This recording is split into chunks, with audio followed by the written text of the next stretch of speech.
शाम के 7 बज रहे हैं। नमस्कार, न्यूज 24 पर आप देख रहे हैं सबसे बड़ा सवाल। आपके साथ मैं हूं मानक गुप्ता। यूपी में योगी राज आते ही हिंदू संगठनों ने बार बार कानून को अपने हाथ में लिया है। खुलेआम गुंडागर्दी की है। कभी गौरक्षा के नाम पर पिटाई, कभी एंटी रोमियो स्क्वाड की आड़ में दादागिरी। अब 2 ऐसी घटनाएं सामने आई हैं जहां बिना किसी वजह मुस्लिम समुदाय के लोगों को खुलेआम पुलिस के सामने पीटा गया है। एक घटना मुजफ्फरनगर की है जहां बजरंग दल के कार्यकर्ताओं ने 2 मुस्लिम लड़कों को सिर्फ इसलिए पीट दिया कि वो अपनी फेसबुक फ्रेंड्स से, लड़कियों से मिलने गए थे। इन 2 लड़कों को बेरहमी से सबके सामने पीटा और मामला गरमाने पर पुलिस ने, यकीन करिए, दोनों पक्षों पर एफआईआर कर ली। उधर भिंड में 3 लोगों को नींद से जगाकर पीटा गया। ये लोग अपने रिश्तेदार की शादी में शरीक होने आए थे। इन पर आरोप लगा दिया इन्होंने भगवान की मूर्तियां तोड़ी, लेकिन न कोई गवाह है न कोई सबूत। मतलब साफ है, धर्म के नाम पर खुलेआम गुंडागर्दी हो रही है और इन गुंडों के हौसले बढ़ते जा रहे हैं। इसीलिए हमारा सबसे बड़ा सवाल आज यही है, बीजेपी राज में हिंदू संगठनों को क्या गुंडागर्दी का लाइसेंस मिल गया है?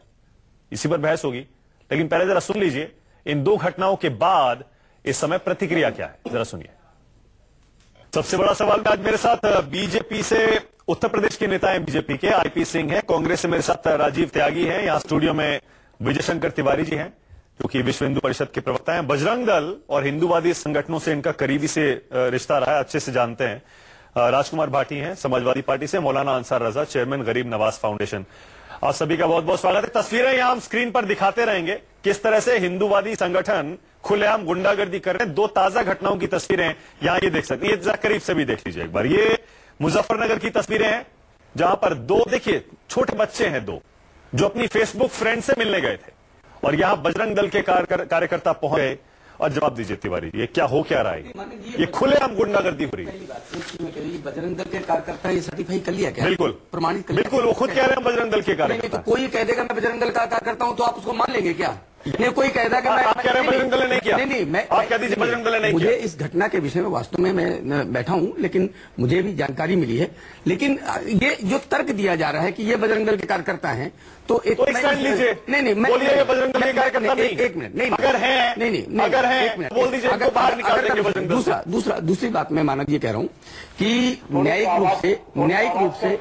न्यायिक रूप से मारपीट कहीं भी ठीक नहीं है, कहीं भी हो रही है। फिर इसके बाद भी चाहे मारपीट घर की हो और चाहे मारपीट बाहर की हो, उसको कोई सही नहीं ठहराता। इसके बाद भी बाप अपने बेटे को पीटता है, इसके बाद भी पति पत्नी आपस में पिटाई करते हैं, इसके बाद समाज में मार पिटाई होती है। तो इसका मतलब ये है कि परिवार की पिटाई नहीं है तिवारी जी। मैं नहीं, क्या खास समुदाय के लोगों को जानबूझकर बिना वजह निशाना बनाया जा रहा है। देखो क्या है कि आप किसी भी चीज को हम यहाँ पर पहले से ही ट्रायल में खड़ा कर देना, मुझे लगता है कि तस्वीरें सब कह रही है। देखिए मानक जी, 2 बेरहमी से जानवरों की तरह पीट रहे। मानक जी, बेल्ट से, जूतों से, देखिए बच्चे छोटे। मानक जी, इनका क्या कसूर है? मानक जी, 2 प्रकार की बातें नहीं हो सकती हैं।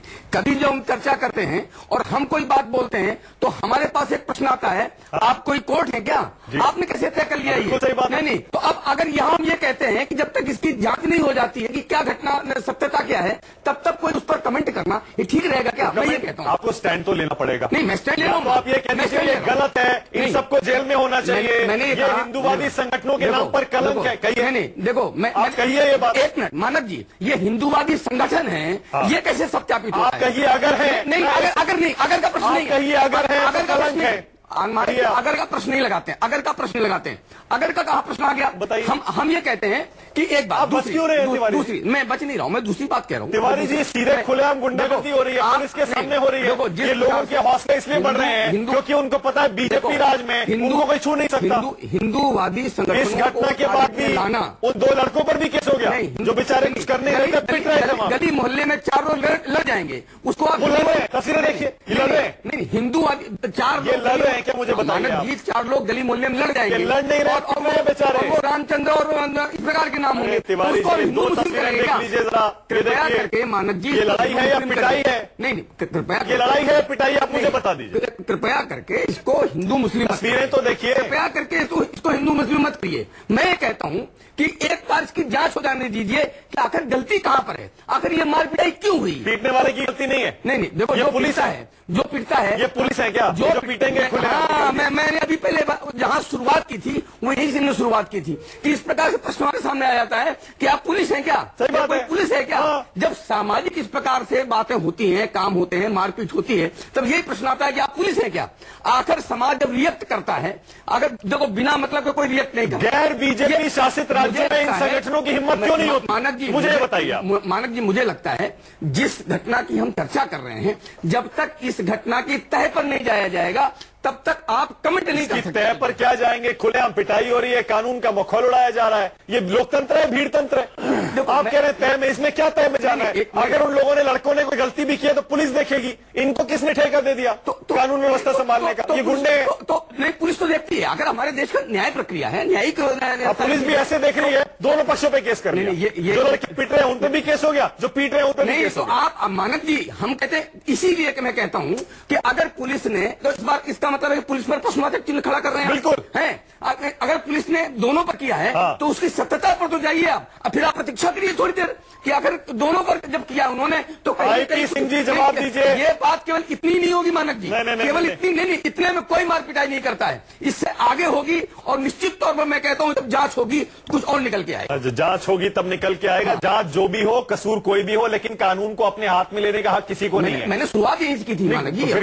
आप उसको कंडेम भी नहीं कर रहे हैं, उसकी निंदा भी नहीं कर रहे हैं। आप बताइए, ये गुंडे हैं, वैसे की जो गुंडे हैं, वैसे टल पकड़ कर ले। कोई हमें थप्पड़ मारता, कोई हमें थप्पड़ मारता और हम थप्पड़ मारते हैं, हमारा थप्पड़ तो दिखाई पड़ जाता है और हम उसको गुंडा कहते हैं। बेचारों कपड़े उतार के पिटाई हो रही है उनकी। एक की पिटाई होते दिखाई पड़ेगी, उसने क्या किया है इसकी जानकारी है क्या हमें? जब तक ये नहीं हो जाता है आप किसी को दोषी नहीं ठहरा सकते। आईपी सिंह जी, हो क्या रहा है ये? योगी राज आने के बाद आईपी सिंह जी, इन गुंडों की हिम्मत क्यों बढ़ गई है? खुलेआम गुंडागर्दी कर रहे हैं, कानून अपने हाथ में ले रहे हैं, और पुलिस भी देखिए कैसे बच के चल रही है। उन लड़कों पे भी केस कर लिया जो पिट रहे। देखिए मानक जी, अगर मुझे 2-3 मिनट का बोलने का अवसर जरूर दीजिएगा, इंटरप्शन नहीं चाहूंगा। मानक जी, देश के आप युवा पत्रकार हैं, आपसे बड़ी उम्मीदें हैं देश की जनता को। सवाल ये खड़ा होता है कि हमारी सरकार और माननीय प्रधानमंत्री जी ने शपथ लेने से पहले कहा कि हमारी सरकार जाति, पंथ, मजहब और भाषा के आधार पर नहीं बल्कि देश के नागरिक के आधार पर, जो 134 करोड़ हमारी आबादी, उस आधार पर हमारी सरकार आगे बढ़ेगी। जिस मध्य प्रदेश भिंड की घटना का आप जिक्र कर रहे हैं, मैं मानक जी आपसे कहूंगा, भिंड के अभी जिलाध्यक्ष से मेरी वार्ता हुई, मैंने पूछा, उन्नत जाति का एक परिवार है और वहां उस परिवार में शादी थी, मंदिर के पास वो परिवार में जो शादी में बाराती आए थे वो रुके हुए थे और रात में जो शिवलिंग था उसके साथ तोड़फोड़ किया। जब सुबह गांव के लोग जागे तो उन्होंने उस पर आपत्ति दर्ज कराई और 2 लोगों की गिरफ्तारी हुई है। आप मध्य प्रदेश का जिक्र करते हैं, जिस मध्य प्रदेश ने उत्तर भारत के माथे पर तिलक लगाने का काम किया है, उस मध्य प्रदेश पर हम सबको गर्व होना चाहिए। जाइए क्लीनेस्ट सिटी में इंदौर जाइए, मिलिए नगर आयुक्त वहां मनीष सिंह से, मिलिए जो हमारी मेयर है, दौर विधवा है, उनसे मिलिए कि जिन्होंने पूरे शहर को ओडीएफ किया है, मतलब ओडी फ्री किया है, जहां डस्टबिन फ्री है। उस मध्य प्रदेश की राजधानी भोपाल जाइए, क्या बात कर रहे हैं? एक सेकंड आईपी सिंह जी रुक जाइए, आईपी सिंह जी रुक जाइए, आईपी सिंह जी एक सेकंड, आपकी सरकार में आपके नेताओं ने, मंत्रियों ने क्या काम किया है, ये बहस नहीं हो रही है। एक सेकंड आईपी सिंह जी, एक सेकंड रुक जाइए, आईपी सिंह जी एक सेकंड, आईपी सिंह लोगों की घटना है, आईपी सिंह जी आपकी ट्रेन चलती है, रुकने का नाम ही नहीं लेती है। थोड़ा ब्रेक लगाइए सर, सुनिए सवाल पर सुना करिए। आईपी सिंह जी करके और कभी अब पूजनीय आईपी सिंह जी ब्रेक लगाइए, जरा रुकिए, बहस हम इन पर कर रहे हैं गुंडागर्दी पर। आईपी सिंह जी रुकिए जरा। कभी ये चर्चा नहीं करते कि हमारे माननीय शिवराज सिंह ने मध्य प्रदेश को बदलने का काम किया। अरे आईपी सिंह जी अब रुक जाइए, अगर बदला है तो हमको वोट मिलता है, सरकार उन्होंने बनाई है ना। एक सेकंड रुक जाइए। अरे आईपी सिंह जी का ऑडियो ठीक करिए, लगता है हमारी आवाज उन तक नहीं जा रही है। आईपी सिंह जी एक सेकंड रुक जाइए। भाटी जी क्या हो गया, क्या बदल गया अचानक योगी राज आने के बाद? रुक जाइए आईपी सिंह जी, क्या हो गया अचानक, ये हो क्या है? आप कह रहे थे क्यों हो रहा है? मुजफ्फरनगर की घटना आपने दिखाई और तिवारी कह रहे थे कि अभी इसकी जांच नहीं हुई है, जांच होने दीजिए। और आईपी सिंह जी तो खैर दूसरी विषय में लेके बात को, ये मुजफ्फरनगर की पहली घटना नहीं है। जब से योगी जी की सरकार बनी है 61-62 दिन उन्हें हुए हैं सत्ता में बैठे हुए, कम से कम 100 घटना हो चुकी है यूपी में। 100 कुछ मीडिया की नजर में आ जाती हैं, कुछ मीडिया की नजर में नहीं आ पाती हैं। और 100 की 100 घटनाओं में या तो अल्पसंख्यकों के ऊपर हमले हुए हैं या दलितों के ऊपर हमले हुए हैं। स्थिति यहां तक आ पहुंची है कि संभल में और सहारनपुर में दलित परिवारों ने धर्म परिवर्तन कर लिया। वो बौद्ध धर्म बन गए, हिंदू धर्म की मूर्तियां उन्होंने गंगा में प्रभावित कर दी। ये स्थिति पैदा हो गई है। दलितों के घर जलाए जाते हैं, दलितों को मारा जाता है, पीटा जाता है और उनके खिलाफ भी मुकदमे लिखे जाते हैं। और डीएम बयान देता है, इनके सरकार का डीएम, कि ये नक्सलाइट हैं, ये नक्सलवादी गतिविधियों से जुड़े हुए हैं। क्या पूरा देश आईपी सिंह कह रहे हैं कि मध्य प्रदेश ने ताज रख दिया। आईपी सिंह जी सुन भी लिया करो, मध्य प्रदेश ने ताज रख दिया। मध्य प्रदेश ने ताज रखा व्यापम घोटाले का। इस देश में आजादी के बाद व्यापम से बड़ा घोटाला नहीं हुआ। ये मध्य प्रदेश की असलियत है। नहीं, ये दूसरी बात मैं बता दूं, क्यों रहा है मुझे ये बताइए। मध्य प्रदेश में सबसे ज्यादा सांप्रदायिक घटनाएं हुई है पिछले 5 साल में। जैसे मित्रों के लिए चर्चा मध्य प्रदेश, आप सुनते नहीं है, आप लगातार बोलते रहते हैं, आपको तमीज नहीं है बहस बैठने की। गरीबी पहले आप कुछ सीख भी लीजिए। भारतीय जनता पार्टी में यही सिखाया जाता है क्या? आईपी सिंह ऐसे सरकारों से, अरे आईपी सिंह जी, आपके कान में जो ईयर पीस लगा है उसे जरा ठीक से सुना करिए। आईपी सिंह जी, आपकी ट्रेन चलती है, मैं पहले भी कह रहा था, रुकती है किसी भी स्टेशन पे, थोड़ा रोक के चला करिए ताकि आपके सवाल भी सुने, जवाब भी दें। तब ज्यादा बोलने से आदमी भाषण ऐसा होता है। भाषण ऐसा। एक सेकंड, साक्षी महाराज ने एक बयान दिया है। साक्षी महाराज का एक बयान आपको सुनवा रहा हूं। बीजेपी के सांसद हैं और अक्सर विवादों में रहते हैं, जहरीले बोल बोलते हैं। देखिए जरा क्या कह रहे हैं इन घटनाओं के बारे में, सुनिए। आया हूं, 2 तरह के अपराध प्रदेश में बढ़ रहे हैं। एक जाति संघर्ष दलित और सवर्ण का, जैसे सहारनपुर में हुआ, और एक ऐसे जो ये हो रहे हैं। तो मुझे कहीं न कहीं सुनियोजित षड्यंत्र की बुआ रही है कि योगी जी जिस तरह से चल रहे हैं तो उसे ब्रेक लगाने के लिए कहीं कोई साजिश तो नहीं है। लेकिन जब विवेचना होगी, सब अपराधी पकड़े जाएंगे तो उसका दूध पानी का पानी होगा। यानी भाटी जी, राजीव त्यागी और मौलाना अंसार रजा, आपको भी जवाब देना पड़ेगा। साजिश है ये। योगी सरकार बहुत पॉपुलर सरकार है, बहुत बढ़िया काम कर रही है, इसीलिए साजिश के तहत ये सब करवाया जा रहा है। भाटी जी पहले देखिए, जब कोई मुख्यमंत्री कुर्सी पर बैठता है पहली बार, तो विपक्ष भी ये कहता है कि 6 महीने तक हम कोई आवाज नहीं उठाएंगे, 6 महीने तक पहले इनका काम देखेंगे। वो तो आपने असेंबली में दिखा दिया। और साल 2 साल तक असेंबली में वो तो दिखा दिया। मैं जो दूसरी बात कहना चाह रहा हूँ, हाँ। साल 2 साल मुख्यमंत्री चला ले जाता सरकार को, उसके कमियों का पता नहीं लग पाता।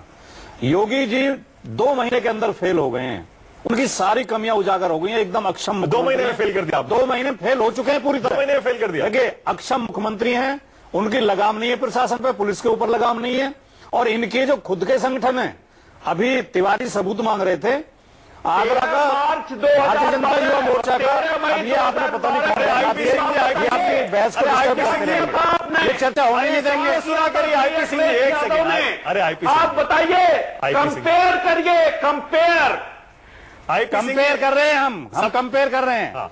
अरे सरकार बजाय कानून व्यवस्था पर कंट्रोल करने के, बताइए ना 2 महीने की उपलब्धि 2012 में क्या थी? 13 मार्च 2 महीने के अंदर हमने, 13 मई 2013। हाँ सुन लीजिए, कान खोल कर सुनिए। 2013 में नहीं, 2012 में हमारी सरकार बनी थी। 2 महीने के अंदर हमने किसानों की बिजली वो पानी फ्री कर दिया था। 2012 ही कह रहा हूँ। 2012 में हमने किसानों का पानी फ्री कर दिया था। 83% वृद्धि, 17 लाख लैपटॉप बांट दिए थे। 17 लाख 80% बढ़ी है। 17 लाख लैपटॉप बांट दिए थे।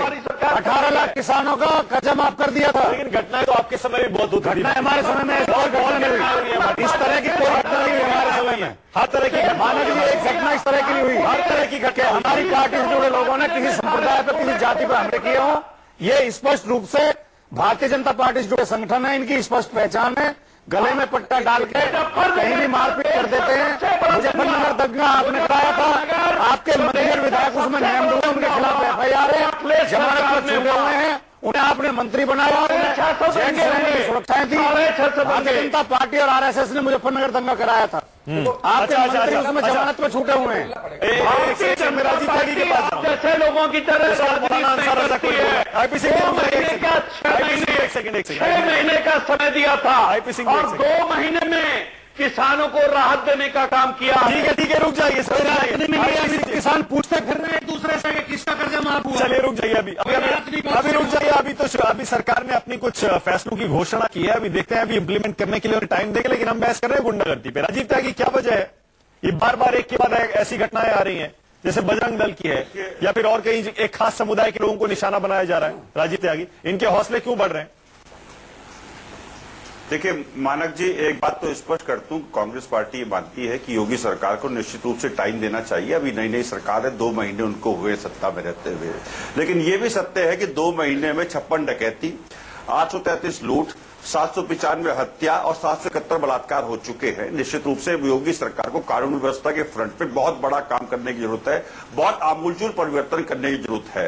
देखिए, चुनाव हारी समाजवादी पार्टी और कांग्रेस के गठबंधन, निश्चित रूप से कहने की गलतियां रही होगी, इससे चुनाव हारे, इसमें कहीं कोई दुराय नहीं है। और जिन गलतियों की वजह से हम चुनाव हारे, उन गलतियों को योगी सरकार करेगी तो डिफरेंस की पार्टी कहां रही, डिफरेंस में सरकार कहां रही? तो ये प्रश्न तो उठाए जाएंगे जब सत्या, डकैती, लूटपाट और बलात्कार बढ़ेंगे तो निश्चित रूप से सरकार से सवाल तो पूछे जाएंगे। लेकिन सरकार को समय देना चाहिए, यह भी मैं मानता हूं। लेकिन एक बात बहुत निश्चित है कि जिस तरह से कुछ संगठन इस तरह की हरकतें कर रहे हैं, वो ध्यान भटकाना चाहते हैं। भारतीय जनता पार्टी की सोची समझी रणनीति है इस बात के लिए, क्योंकि अरविंद सुब्रमण्यम जो चीफ इकोनॉमिक एडवाइजर है गवर्नमेंट ऑफ इंडिया के, उन्होंने कहा है कि नौकरियों का हाल बुरा है और नौकरियां सरकार दे नहीं पा रही है। जो नौजवान इस तरह की घटनाएं कर रहे हैं, उन लोगों के हाथ में इस टाइम कलम होना चाहिए था, रोजगार होना चाहिए था। और जिस तरह से रोजगार की दर में बेतहाशा गिरावट आई है, आप तो गुंडागर्दी का विश्लेषण करने लगे राजीव त्यागी। क्या वजह है? इन गुंडों का सपोर्ट कर रहे हैं आप? यही तो विश्लेषण है। मेरा विश्लेषण यह है कि रोटी और रोजगार सबसे महत्वपूर्ण चीज है। सरकार ध्यान भटकाना चाहती है इस तरह की घटनाएं करा करके और इस तरह से समाज में द्वेष फैला करके, टकराव करके। क्या ये सत्य नहीं है कि राघव लखन पान भारतीय जनता पार्टी के सांसद सहारनपुर से, उन्होंने एसएसपी की टोपी छाली और एसएसपी के बच्चों को प्रताड़ित से उन्होंने एसएसपी की टोपी छाली और एसएसपी के बच्चों को प्रताड़ित करने का काम तो कह रहे हैं साजिश विरोधियों की है। पार्टी के लोगों ने एक सीओ से बदतमीजी की। नहीं, सुनिए, ये जो इसका मतलब आपकी एलआईयू खराब है, आप स्वीकार करिए आपका प्रशासन खराब है। ये स्वीकार करिए आपका प्रशासन काम नहीं कर पा रहा है, इसके बाद प्रशासन से काम नहीं ले पा रहा है, ये स्वीकार करिए। फिर अगर आप साजिश मानते हैं तो निश्चित रूप से स्वीकार करिए कि आपका प्रशासन में कोई पकड़ ही नहीं है। तो ये जो राजीव त्यागी एक स्टैंड ले लीजिए। राजीव त्यागी, क्या वजह है इन गुंडों के हौसले बढ़ रहे हैं? मैं चाहता हूं एक स्टैंड ले लीजिए, क्यों हौसले बढ़ रहे हैं इन लोगों के? सैया भाई कोतवाल तो डर का है, एक तो ये कह देता हूं, दूसरा ये कह देता हूं मेरा मुंसिफ है, मेरा कातिल है, मेरे हक में क्या फैसला देगा? जब एक सरकार का मुखिया इनको प्रेशर देने का काम कर रहा हो तो निश्चित रूप से चिंता का विषय है। समाज टकराव से नहीं आगे बढ़ेगा, प्रेम से आगे बढ़ेगा। ठीक है। हमारी अपील है कि बढ़ावा दे। मौलाना अंसार रजा, कम से कम आपको याद आया कि मैं बैठा हूँ 20 मिनट। अरे नहीं बोला, 20 मिनट नहीं, बहुत टाइम है अभी, आप बोलिए, बहुत टाइम है, आप बोलिए। देखिए, सारी बातें हो गई। अरे आज तो माना जी बहुत परेशान है इस गुंडागर्दी को देख करके। अरे हम तो हमेशा परेशान रहते हैं, गुंडागर्दी की कोई जगह ही नहीं है लोकतंत्र में। अच्छा हुआ 67 साल में कांग्रेस परेशान नहीं हुई, वरना ये नौबत नहीं आती। देखिए, ये बात भारतीय जनता पार्टी से कहलवा दीजिए। भिंड का हादसा आपने दिखा दिया। हादसा नहीं है, गुंडागर्दी है, तो हादसा बोल ही नहीं रहे उससे। चलिए, आप मुजफ्फरनगर का आपने दिखा दिया, रांची का भी दिखाना चाहिए था। एक बात, बिहार में जब नीतीश कुमार जी की सरकार बनी, मैं नीतीश कुमार की पार्टी का सपोर्टर नहीं हूं, लेकिन मैं बीजेपी की एक बात कहना चाहता हूं। यही आईपी सिंह साहब इसी चैनल पर नहीं, हिंदुस्तान के सारे चैनलों पर चीख चीख करके कह रहे थे, एक हत्या हो गई थी नीतीश कुमार की सरकार बनने के 15 दिन के अंदर, कि ये कह रहे थे इसको कहते हैं जंगल राज। यही आईपी सिंह साहब और बीजेपी का हर प्रवक्ता हर चैनल पर जंगल राज कह रहा था बिहार की सरकार को। आज मैं आईपी सिंह साहब से पूछना चाहता हूं, इसको क्या कहेंगे जो राजीव त्यागी ने इतनी घटनाएं दिखा दी, कितने बलात्कार, कितने मर्डर, कितनी डकैती, कितनी चोरी, इसको क्या कहेंगे? एक बात, वो तो मौलाना सर, वो तो क्राइम है, वो क्राइम है, वो अलग मुद्दा है, वो अलग बहस का मुद्दा है। लेकिन मैं ये बात कर रहा हूं, वो जुमला याद कीजिए, वो जुमला याद कीजिए माननीय प्रधानमंत्री जी का, माननीय योगी जी का, कि हम टीका में और टोपी में कोई फर्क नहीं महसूस करेंगे। क्या हुआ मुजफ्फरनगर में? क्या ये टीका टोपी की लड़ाई नहीं है? ये यही योगी जी कह रहे थे कि हम टीका और टोपी में कोई फर्क नहीं करेंगे। फिर ये क्या हो रहा है? क्या टीका और टोपी की लड़ाई भिंड में नहीं हुई? बच्चों को सो के जगाया गया, क्या प्रूफ है कि उन्होंने मूर्ति तोड़ी? अगर तोड़ी तो कानून है ना, पुलिस है ना, या तो आपको कानून पर भरोसा नहीं है, ये गुंडे आपने छोड़ रखे हैं। और किसके मातहत बीजेपी सरकारें चल रही हैं, आरएसएस उसकी भर्त्सना भी कीजिए। एक मिनट, अगर मूर्ति तोड़ी तो उसकी भर्त्सना भी करिए। अरे हम कह रहे हैं जिसने भी गुनाह किया उसको सजा मिलनी चाहिए, भर्त्सना करनी चाहिए। जिसने मूर्तियां तोड़ी उसको सजा मिलनी चाहिए, वो मुसलमान कोई भी होती है। लेकिन यही आरएसएस है, हिंदुस्तान का बहुत बड़ा संगठन योग्य है, जिसका वर्णन कर करके पार्लियामेंट विधानसभा में योगी जी थक नहीं रहे हैं। वो ये कह रहा है कि आपकी हिंदू वाहिनी गुंडागिरी कर रही है, इसको बंद कीजिए। क्या मचा रखा है आपने? आपके सरकार आने का मतलब क्या है? आप तो कह रहे थे हम ऐसा प्रशासन देंगे कि कांग्रेस को लोग भूल जाएंगे। ऐसा प्रशासन आप दे रहे हैं, पकड़ पकड़ के मुसलमानों को मारा जा रहा है। आप ये आरोप लगा रहे हैं कि जानबूझ के करवा रहे हैं? ये बिल्कुल हो रहा है, ये जानबूझ के किया जा रहा है। जानबूझ के क्यों करवाएगा? ये जानबूझ के इसलिए किया जा रहा है कि डराया जा रहा है मुसलमानों को कि 2019 में फिर मोदी जी को प्रधानमंत्री बनाना है, अभी से खौफ पैदा कर दो इनके अंदर। लेकिन एक बात याद रखना, तो मुसलमानों में खौफ पैदा करने से क्या होगा? यही तो इनकी भूल है। ये दलितों को देखो, सैकड़ों दलित इनके पास से निकल के बाहर जा रहे हैं। मुसलमान तो वोट देता नहीं है इनको। किसने कहा नहीं देता? किसने कहा नहीं देता? ये रविशंकर प्रसाद कह सकते हैं मोदी जी से कहलवा दीजिए, अमित शाह से कहलवा दीजिए कि मुसलमान वोट नहीं देता, तब हम बहादुर समझे इनको। रविशंकर प्रसाद कुछ भी कह सकते हैं, उन्हें आजादी है, क्योंकि वो जेपी आंदोलन से निकल करके आए हैं। यानी कि तिवारी जी जो बात कह रहे हैं, आप सीधे सीधे उनकी बात काट रहे हैं। तिवारी जी कह रहे हैं जांच होने दीजिए। मानक जी, तिवारी जी कह रहे हैं एफआईआर हो गई, सामने सबको दिखाई दे रहा भाई। मानक जी, इन्होंने मेरी जो आपका प्रश्न था उसका भी उत्तर दिया, जो मैंने कहा था उसको सपोर्ट किया। मैं भाटी जी की बात का उत्तर दे रहा हूँ, क्योंकि इन्होंने सीधे सीधे मुजफ्फरनगर में आरएसएस को ले आए थे। तो ये बात कहाँ से शुरू हुई थी ये भी भाटी जी को पता है। जो मुस्लिम नौजवान थे उन्होंने हिंदू लड़की को छेड़ा था, और वहीं से आजम खान ने भाटी जी सुन, नहीं उनकी गलती नहीं थी। आजम खान ने उन लोगों को सपोर्ट किया था। इसके बाद शुरुआत हुई थी सड़क दंगे की, और इसके बाद क्या हुआ था? इसके बाद जो दो हिंदू एक मिनट मानक जी पूरी बात कहने दीजिए, आप पूरी बात कहने दीजिए। 3 लोगों को उसी एक जैसे एक हमारे मौलाना साहब मुस्लिम नेता थे और 2 हिंदू नेता, 2 हिंदू नेता को तो इन्होंने जेल में डाल दिया, और जो मुस्लिम नेता थे उनको हेलीकॉप्टर से उन्होंने उसी प्रकार के चार्ज में आप लखनऊ बुला लेते हैं। ये जो 2 राय पे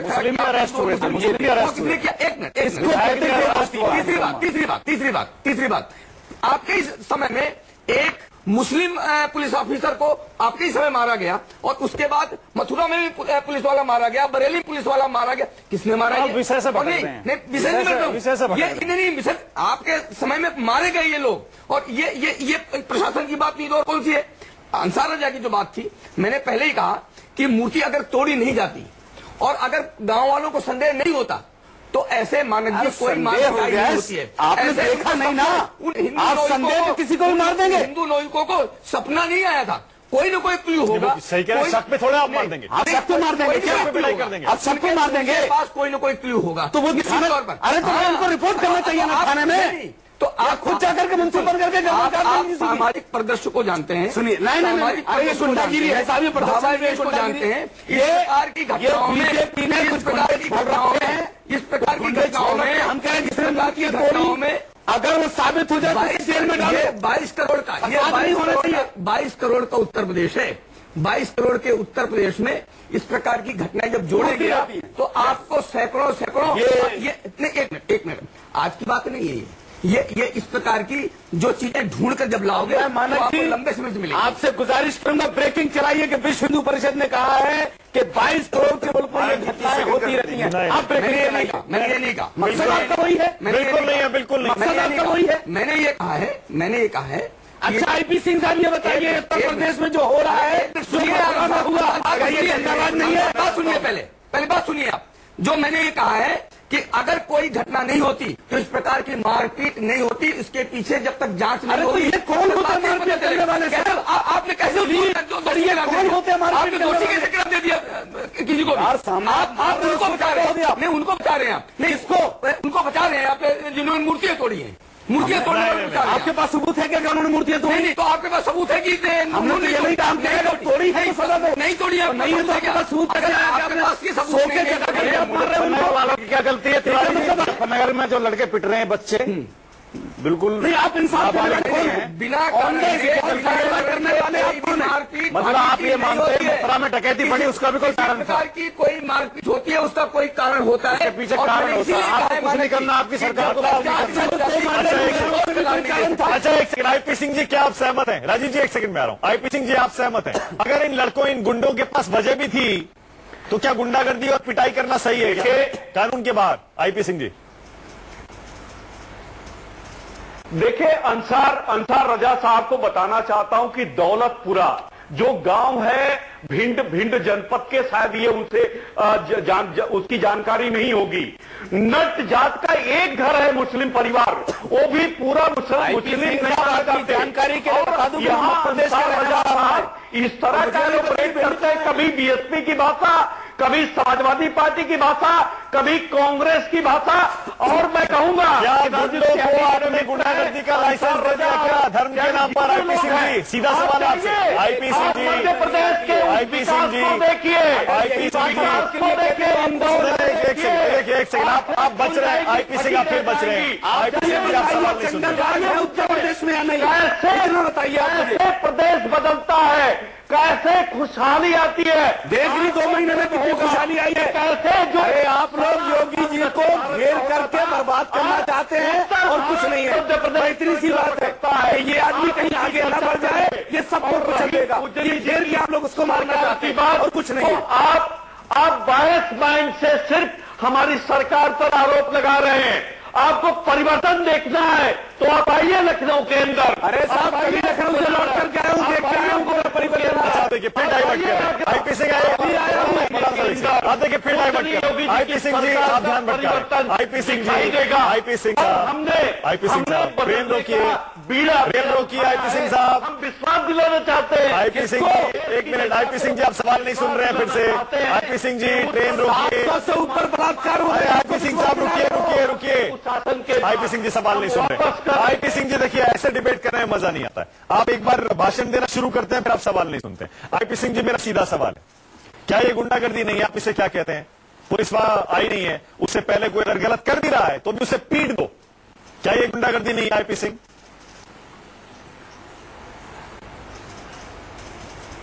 आईपी सिंह जी क्या ये गुंडागर्दी नहीं है?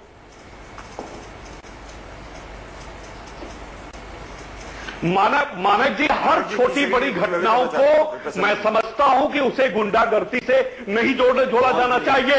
मथुरा की जो घटना हुई, पुलिस ने तत्परता के साथ उसको वर्कआउट करने का काम किया है।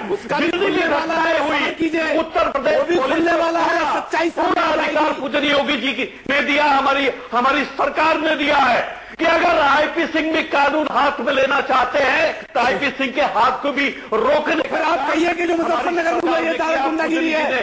साफ तौर से कहा है कि अगर जो गुंडागिरी गुंडे हैं उनकी आंखों में आके डालकर उत्तर प्रदेश पुलिस बात कर रही है और किसी की हिम्मत नहीं है बात कर रही है। हमारे पुलिस वाले को मार दिया, पुलिस बात कर रही है। थोड़े दिन और इंतजार करिए, दूध का दूध, पानी का पानी, सब साफ हो जाएगा। एक सेकंड राजीव त्यागी, आप भी मुझे लग रहा है राजीव त्यागी बीच की लाइन ले रहे हैं, क्योंकि ये राजनीति ऐसी हो गई है आजकल जहां बीच की लाइन लेनी पड़ेगी। इसीलिए आपने उसी सांस में कह दिया कि अगर मूर्तियां तोड़ी गई है तो उसकी भी निंदा की जानी चाहिए। सही कह रहा हूं राजीव त्यागी? मैं बीच की लाइन नहीं ले रहा, मैं देश की लाइन ले रहा हूं। देश इसी भावना से चलना चाहता है। देश रोटी और रोजगार के सवालों पे प्रश्न पूछना चाहता है भारतीय जनता पार्टी से। आईपी सिंह जी ने जो मुद्दे उठाए हैं, ये सांप्रदायिक ध्रुवीकरण करके भारतीय जनता पार्टी का भला होता है लेकिन लोगों का भला नहीं होता है। मैं ये पूछना चाहता हूं आईपी सिंह साहब से कि मध्य प्रदेश में एक शाक्य नेता है भारतीय जनता पार्टी, वो लड़की सप्लाई करने में पकड़े गए हैं और मध्य प्रदेश से 8 लड़के आईएसआई के एजेंट पकड़े गए हैं, वो भारतीय जनता पार्टी के लोग बाग हैं। तो भारतीय जनता पार्टी के आईएसआई और इस तरह के काम करना शुरू हो गई है। रही बात ये, उन्होंने कहा लखनऊ बदल गया है, लखनऊ में परसे बलात्कार हुआ है और लखनऊ में एक आईएएस की हत्या हुई है और रोड पर फेंक दिया गया आईएएस को। क्या ये हत्या है, क्या ये बलात्कार योगी सरकार को कहीं ना कहीं दिख नहीं रही है? मैं कहना चाहूंगा सरकार से और लोगों को सुन रहे हैं, रोटी और रोजगार के सवाल घटना दिखाई देती है। आकाश में प्रश्न पूछ रहे हैं, बिजली पे प्रश्न पूछिए, पानी पे प्रश्न कर रहे हैं, किसानों से बचाओ प्रश्न पूछिए, लगातार लोग जो हमारे देश को खराब होगा उनसे कर दिया राज्यों को अपमान करेंगे। पंजाब होता है, राष्ट्र के बाद वो धर्मवाद होता है, जिसको बखूबी कर रही है। देंगे आप पूछूंगा पार्टी से कि भारतीय पार्टी बोलते रहे पूरे पंजाब से दी जाएगी, उसके साथ 1 करोड़ नौजवानों को रोजगार चाहिए। भारतीय जनता पार्टी सरकार क्या कोई ब्लूप्रिंट बनाने को उतार रहा है? क्या कोई रोजगार का ब्लूप्रिंट है? क्या भारतीय जनता पार्टी सरकार में देख रही है? अच्छा रुक जाइए, देखिए मैं 1 करोड़ बात समझ में आ गई, लेकिन एक सेकंड रुक जाइए एक सेकंड। तिवारी जी, क्या गुंडागर्दी नहीं है? मैं फिर से पूछ रहा हूं आपको, कौन सी गुंडागर्दी? एक बार कह दीजिए ना गुंडागर्दी है। भाई देखिए मैं आपको सरल शब्दों में पूछता हूं, हिंदुस्तान का बच्चा बच्चा जानता है, यहाँ लोकतंत्र है, कानून का राज है, सिस्टम ये है, कहीं कोई अपराध होता है तो सीधे पुलिस पिक्चर में आ जाती है। पुलिस कानून व्यवस्था की जिम्मेदार होती है, पुलिस अपराधियों को पकड़ती है, उनको जेल में डालती है, मुकदमा चलाती है और कोर्ट सजा सुनाती है। यही सिस्टम है हमारे यहाँ, यही है ना? तो ये गुंडे कौन होते हैं तिवारी जी? देखो, क्या गुंडागर्दी नहीं? मानक जी, आप व्यवहारिक जिंदगी तिवारी जी गुंडों को शरण देना बंद करिए। जब व्यवहारिक जिंदगी में आप आएंगे तो एक बात जिस पर हम चर्चा कर रहे हैं, मेरा स्टैंड अभी तक आपने 2-3 बातें अच्छी कही, लेकिन जिस तरह से आप संरक्षण की बात कर रहे हैं, वो चिंता का विषय समाज के लिए और देश के लिए है। आज वो दूसरों की जो उछाल नहीं करता, आप क्यों उछालेंगे? राजीव जी, मैंने पहले आप बहुत अच्छे इंसान है, आप बहुत अच्छे इंसान है, मैं आपसे अपील कर रहा हूँ। राजीव जी, मैंने व्यवहारिक रूप से मैं बहुत सम्मान करता हूँ आपका। राजीव जी, मैंने शुरू से एक बात कही है कि ये हम अगर वो तय नहीं कर सकते हैं तो हम भी ये तय नहीं कर सकते हैं कि उसमें कौन दोषी है कौन दोषी नहीं है। क्यों नहीं कर सकते? एक नहीं तय कर सकते। गुंडागर्दी है, फोटो दिख रहा है, ट्रायल एक आदमी फोटो दिख रहा है, पहले तो आप अभी तक तय नहीं कर पाए कि गुंडा कौन है। एक मिनट, ये कमाल की बात। एक मिनट, सब कुछ टीवी पे चल रहा है, तब भी तय नहीं कर पाया। अंसार, कई बार टीवी में बहुत सारी चीजें ऐसी चलती हैं जो बाद में गलत साबित होती हैं, और ऐसा हुआ है। आप कैसे कह सकते हैं?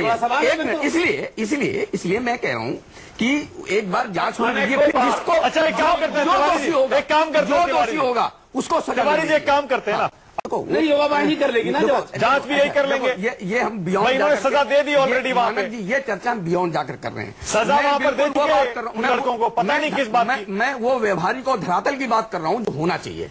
मैं उस धरातल क्या हासिल क्या करना चाह रहे हैं? ये भाटी साहब जरा मुझे बताइए, क्या हासिल होगा? एक तो ये मौलाना कह रहे हैं कि मुसलमानों में खौफ पैदा करना है, लेकिन उससे क्या मिलेगा? क्या हासिल क्या होगा इससे? देखिए, ये ऐसा तो कोई उद्देश्य नहीं होगा खैर, लेकिन जिस तरह से इनकी सरकार बनी है, इन्होंने युवा वाहिनी को और युवा संगठन जो इनके हैं, भारतीय जनता युवा मोर्चा और अखिल भारतीय विद्यार्थी परिषद, इनको खुली छूट दी है। और मैंने बताया था कि 100 घटनाएं हो चुकी हैं, अगर एक घटना में भी सख्ती से कार्रवाई की जाती तो दूसरी घटना नहीं होती। जिस तरह उन्हें खुली छूट दी गई है और कोई कार्रवाई नहीं की गई है। लोहिया वाहिनी नहीं है। सुन लीजिए आईपी सिंह जी, सुन लीजिए। और जो ये आईपी सिंह कह रहे हैं कि परिवर्तन आया लखनऊ में, परिवर्तन इतना आया है इनकी सरकार बनने के बाद, भारतीय जनता पार्टी की सरकार बनने के बाद, कि मुख्यमंत्री मेरठ में आते हैं, दलित बस्ती में जाते हैं और वो बाबा साहब अम्बेडकर की मूर्ति पर माला नहीं चढ़ाते। सारे नहीं, उसी के बाद दंगे शुरू होते हैं, उसी के बाद दलितों के घर जलाए जाते हैं। कानून की बात करिए, हम बात कर रहे हैं और नहीं होनी चाहिए, लेकिन शहीद के घर जाते हैं तो एसी और सोफा साथ लेके जाते हैं। कैसे योगी है भाई? और मुख्यमंत्री जाते थे, अखिलेश यादव भी जाते थे, आप गर्मी में रहते थे और आप तय करके आए हैं। भाटी साहब आप तय करके परिवर्तन इस सरकार में है। अच्छा रुक जाइए, मैं क्लोजिंग मौलाना अंसार रजा को दे रहा हूँ। मौलाना साहब कैसे रुकेगा ये गुंडागर्दी? मैं भी देना चाहता हूँ क्लोजिंग। रुकना तो चाहिए। हमारे हिंदुस्तान के प्रधानमंत्री जो बयानबाजी कर रहे हैं, मुझे लगता है कि उनकी बात पर गौर किया जाना चाहिए। लेकिन अब क्या वजह है कि प्रधानमंत्री के लोग बात नहीं मान रहे? योगी जैसा यंग आदमी ये सोच करके आए थे उत्तर प्रदेश में कि जो समाजवादी पार्टी ने आज आप जैसे लोगों को सीख दिया हमारे राष्ट्रीय अध्यक्ष जी ने।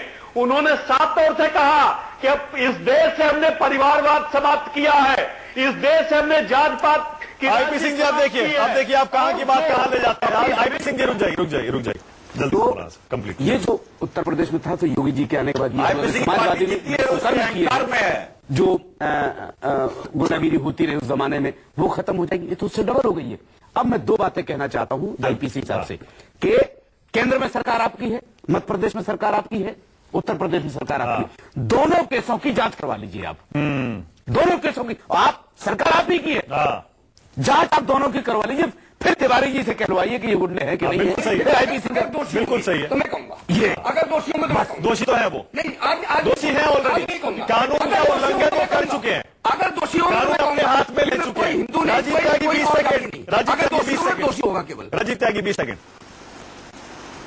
देखिए जब तक पॉलिटिकल लोग बात किसी भी दल के हो, जब तक इस तरह से शोधों को, गुंडों को शेल्टर देंगे, कानून व्यवस्था किसी भी प्रदेश की, किसी भी देश की ठीक नहीं हो सकती है। गुंडों को गुंडा कहिए, शोधों को कुशोदा कहिए। तिवारी जी आप भले इंसान है, आज वो दूसरों की टोपी उछाल रहे, कल को आपकी और हमारी टोपी उछालेंगे, तब कैसा लगेगा? जिसके पैर न पड़ी बिवाई वो क्या जाने पीर पराई। विकास करिए, विकास दीजिए। नौजवान शक्ति आज हमारे पास देश में, प्रदेश में सबसे बड़ी नौजवान शक्ति। ठीक है राजीव त्यागी, इसी नोट पे खत्म करूंगा मैं, इसी नोट पे खत्म करूंगा। गुंडागर्दी की कोई जगह लोकतंत्र में होनी नहीं चाहिए, बिल्कुल नहीं होनी चाहिए। राजीव त्यागी सही कह रहे हैं, पता नहीं आज किसी और को पीट रहे हैं, उनका हाथ पता नहीं कल कहां तक पहुंच जाएगा। इनके हौसले पस्त करना बहुत जरूरी। बहुत बहुत शुक्रिया सबसे बड़ा सवाल में आने के लिए आईपी सिंह, राजीव त्यागी, विजय शंकर तिवारी, मौलाना अंसार रजा और भाटी साहब, बहुत बहुत शुक्रिया। चलिए अब